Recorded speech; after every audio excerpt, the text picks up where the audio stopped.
આપના વિસ્તારના તાજા સમાચારો મેળવવા માટે TV92 ગુજરાત ન્યૂઝ ચેનલને સબસ્ક્રાઇબ કરી બેલ આઇકોન ઓન કરો।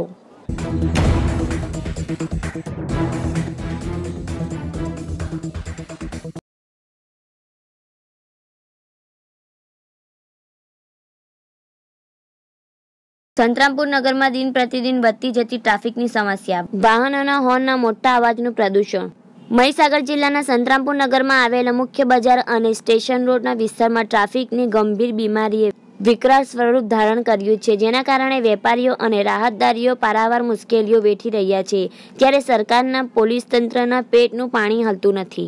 અત્રે નોંધનીય બાબત એ છે કે સંતરામપુર એસટી બસ સ્ટેન્ડની આજુબાજુના વિસ્તાર નો પાર્કિંગ ઝોન જાહેર કરેલ હોવા છતાં પણ સંતરામપુરના પોલીસ દ્વારા કોઈ પણ જાતના કડક અને શિક્ષાત્મક પગલાં ભરવામાં આવતા નથી, પરંતુ પોલીસના મૂકવામાં આવેલા માણસો દ્વારા પણ આ ટ્રાફિકની સમસ્યા પ્રત્યે આંખ આડા કાન કરવામાં આવતા ખાનગી વાહનોવાળા, રિક્ષાવાળા, હાથલારીવાળાઓ રોડ ઉપર પથારા કરીને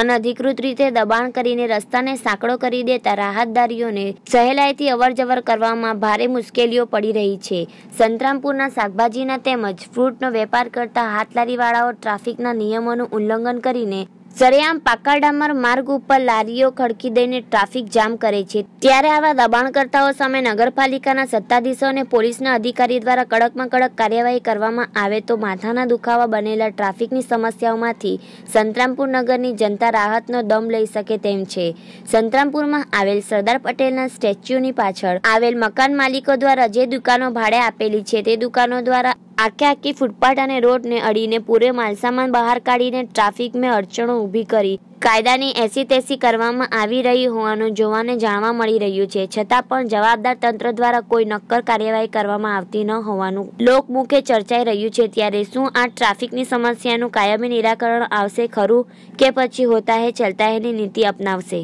સંતરામપુરથી અમીન કોઠારીનો રિપોર્ટ।